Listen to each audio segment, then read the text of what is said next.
Welcome to another episode of Listen Up a Minute. We have an exciting show here for you today. We have a financial expert, a college business professor, owner of a commercial lending firm, and with an MBA in global management. His name is Van Miles. He's all four rolled into one. You don't want to miss this.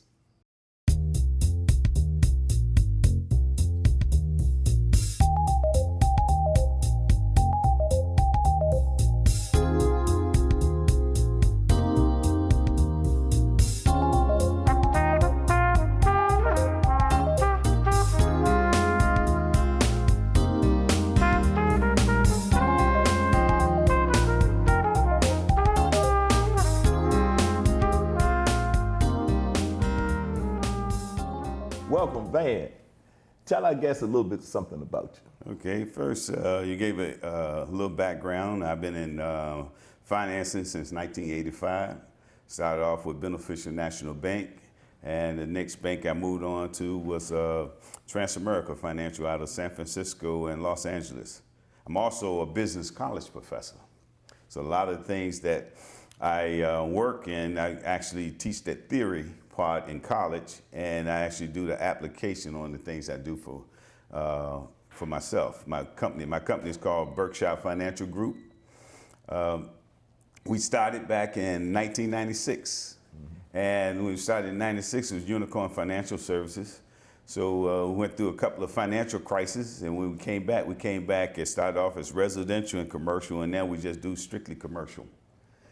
And so based out of Durham, North Carolina, and we pretty much can do financial consulting and brokering in over 40 states. Man, that's fantastic. One of the reasons why we invite you as a guest on Listen Up a Minute, because there's a lot of people out there that's not well informed on financial issues, especially in business. So we wanted to really enlighten them a lot on where to start, where to go, what to do.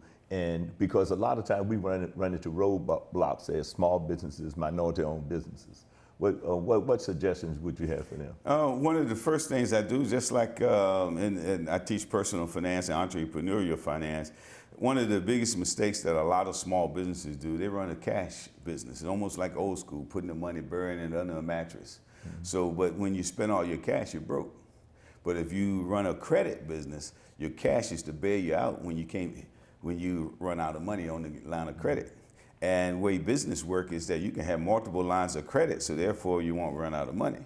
And you have your cash to look, your liquidity is your cash that you keep in your bank account that'll make you qualify for these credit lines. And a lot of times people spend their cash, and when they apply it, I say, okay, send me 4 bank statements. Oh, I spent all my money on business. Right. And see, what the reason why I asked that is because we want to give them a little roadmap. Okay. Where to start, how to get there. Okay. And some of the things along the way. Absolutely. So let's say, for example, you want to start up a new LLC. In commercial lending, which a lot of people don't realize, is that your LLC can be 1 day old and you can get $250,000.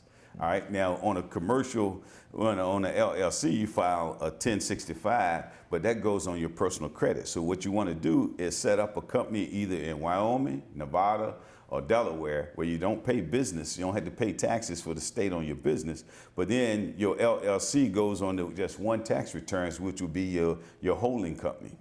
And how you do that is that once you file your LLC, you set up your land trust in one of those 3 states that you don't have to pay state business taxes, but you still have to pay federal. And then you can go out and use your LLCs to get, one LLC could get the line of credit, the other else could be real estate, another one could be mass media or something else, but you tie those things together. Okay, let's go back to setting up the LLC. Okay. Now, I'm in business myself. Okay. Say, for example, I want to set up an LLC with a Delaware. Do I need an address? Do I need a post office box? What do I need? That's a great question. And what happened is you have these registered agents that's all they do, law firms, and they charge you maybe $100 a year to use their address so they can be a registered agent in that particular state. Man, that's good to know. See, a lot of people have no idea. Yes. So the thing is that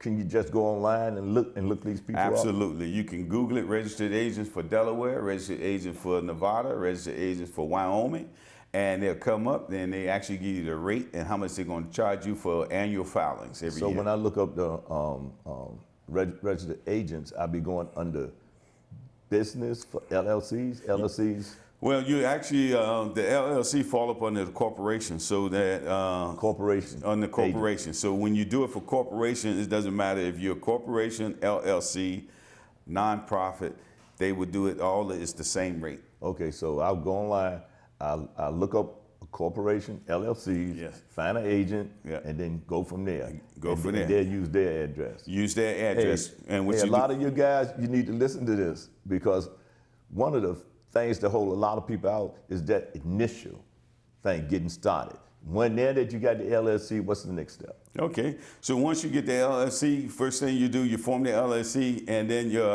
first you get the registered agent, so you can put that on your filing for your LLC. Right.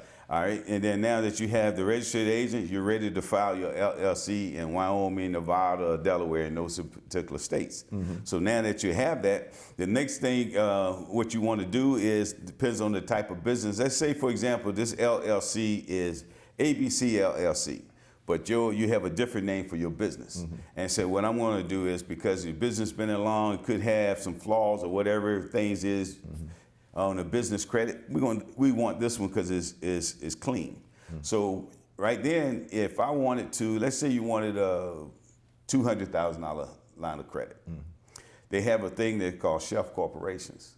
You can pay $2,000 for a shelf corporation that's already approved for $250,000.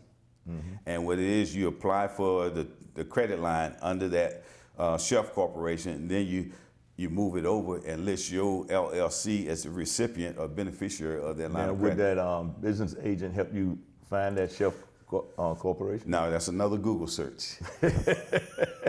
Okay, So you Google search shelf corporations, and it'll come up. And they sell them all the time. What it is, people create this business credit. for those of you that's listening and don't know what that is, explain to them what a shelf corporation A is. shelf corporation is a corporation that was set up and basically set up and be 3 to 5 years old. And the reason why I call it shelf corporation because it was never used, it was just put on the shelf.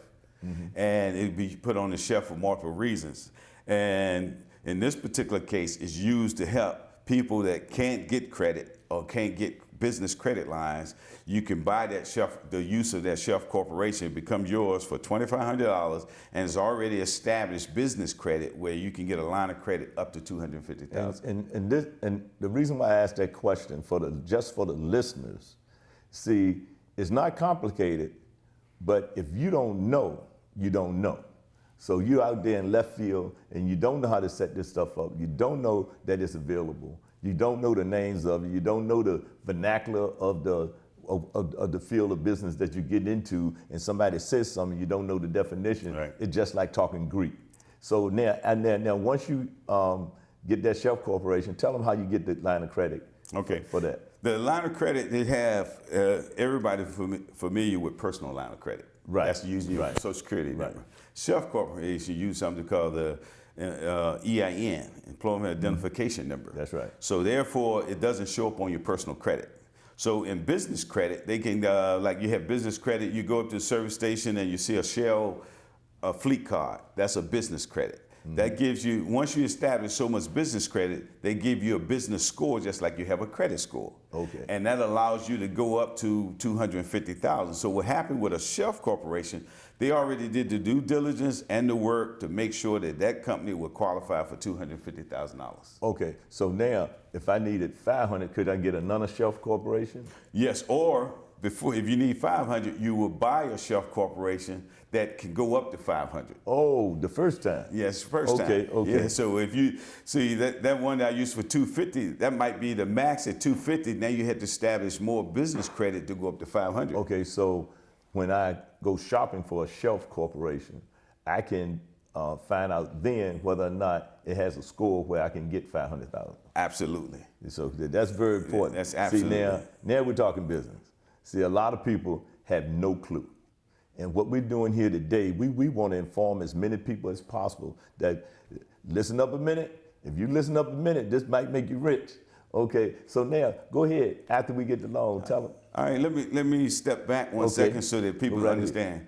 Let's say if you got a 500 personal credit score, you want to start a business, but you have $2,500 or $4,000 disposable liquidity. Okay, go out and buy a Shelf Corporation for $2,500 that go up to $250,000. It's not based on your personal credit. It would be no credit pull on your personal credit. The only credit that will be pulled will be on that Shelf Corporation using that EIN number, which is different from your Social Security number. So now you're up and running, got $250,000, ready to do business, and you got a 500 personal credit score. So there's no reason to complain about. It's all about knowledge, like what you said. Knowledge. All about That's knowledge. Right. It's all about knowledge. A lot of people, hey, the money is there. You just got to know how to get it. Now, the good thing about forming an LLC, and this, I would use a different organizational structure, but the LLC is so important because let's say, for example, you form an LLC, and the line of credit requires a 680 or 700. The LLC, being as you have a multi-member LLC, you can appoint one of your managers to sign for the line of credit that has the credit score. Doesn't have to be the person who formed the LLC. LLC allow you to add on more people, and you just create an operating agreement and a resolution that authorizing this person to sign for your LLC, and you still, with your 700 credit score, with your personal credit, you're using somebody else in your organization to get the line of credit. I would prefer the Shelf Corporation because it has no dings and no credit pulls on your personal credit, and it's much cleaner to operate. Okay, now when you get the Shelf Corporation, do you purchase that through your LLC? You can. You could purchase it. You can do it separate. Yeah, separate, but I would purchase it. That's a good question. If you start off, if you're doing everything in business, do not mix personal and business together. Keep it in business. So if you form an LLC, deposit that $3,000 or $4,000 in that bank account, and in the name of the LLC, and you purchase that Shelf Corporation because that becomes one of your fingers. This is your LLC, and these are the Shelf Corporation or other businesses you want to create. There you go. Yeah. Yeah. And that's how you tie it in. Okay. Man, wow. This is awesome. I think I'll go out next week, get me a Shelf Corporation, go with my LLC. That's one thing I don't have. Yeah. Okay. Now, tell us about smart business management when it comes to the financing part, when it comes to now that you then got the line of credit. Right. How do you bring it in? All right. First thing we have to do is that on most pair of pants you have two pockets. Right. Okay. In business, you're gonna have two pockets. You got your personal and you got your business. Keep them separated, just like your pocket. Mm-hmm. Okay. If you need something in business from your business account, just don't take it out your account. Borrow it from yourself.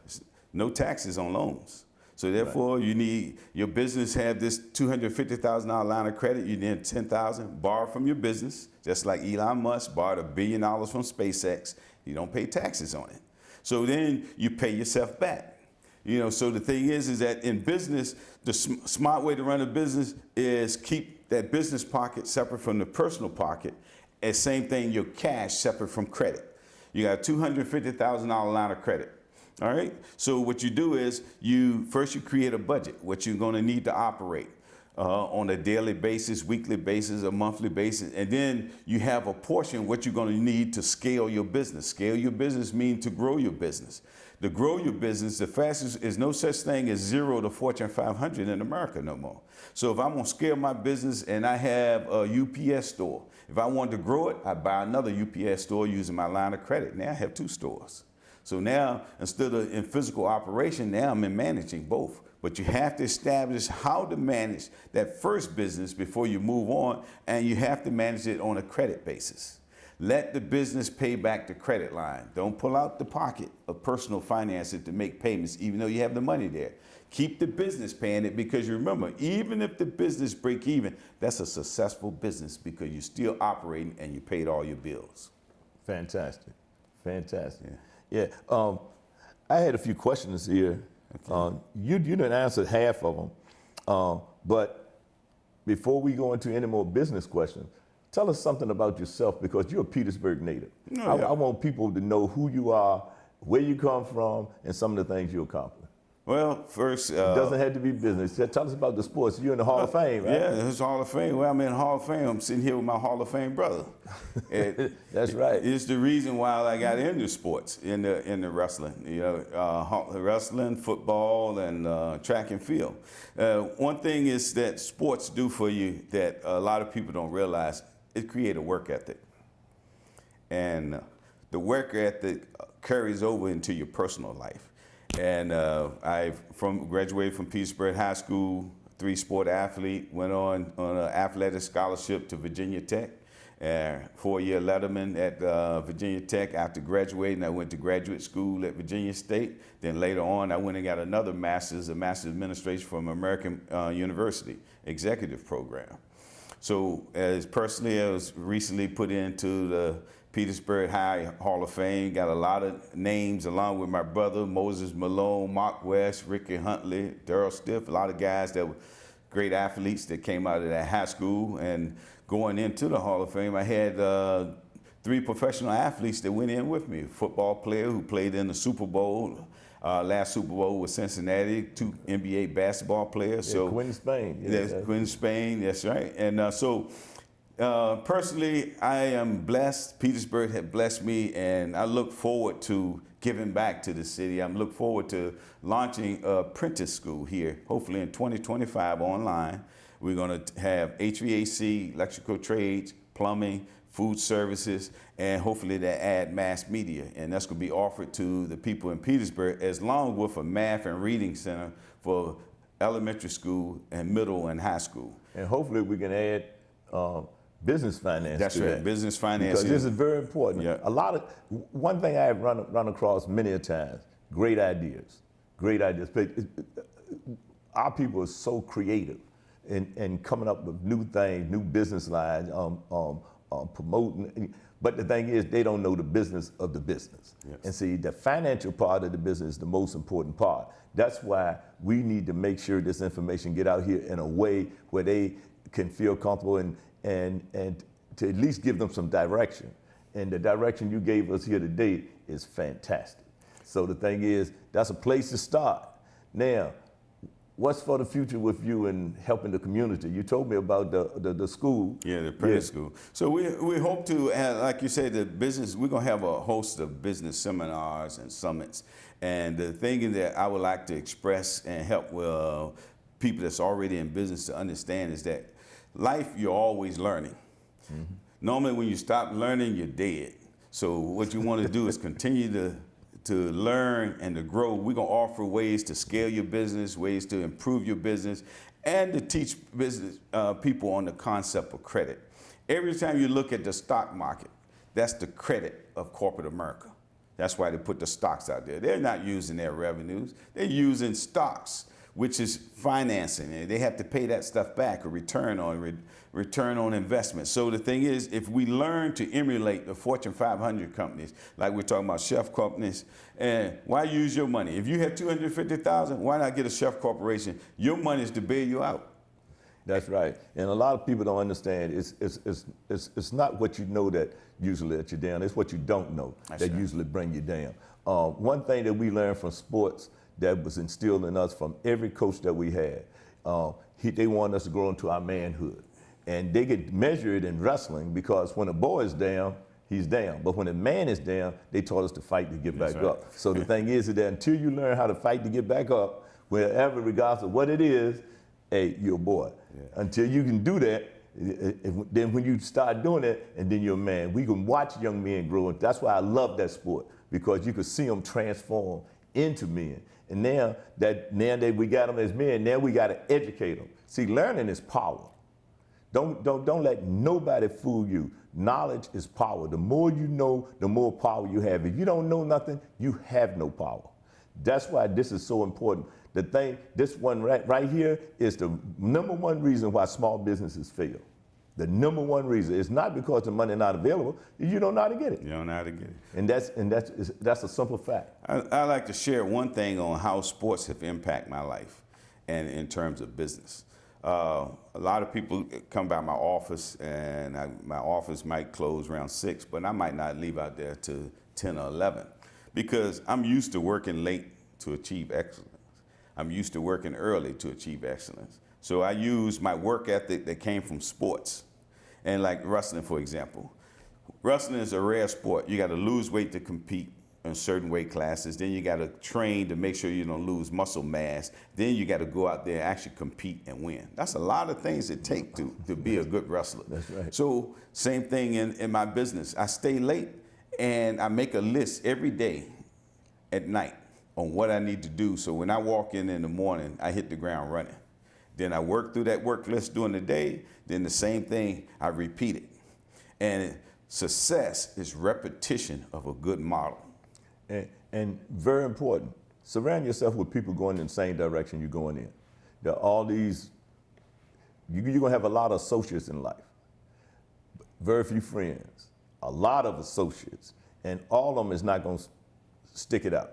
But the thing is that if you're going in a certain direction, you got to surround yourself with people going in that direction, because if not, they're going to take you off course.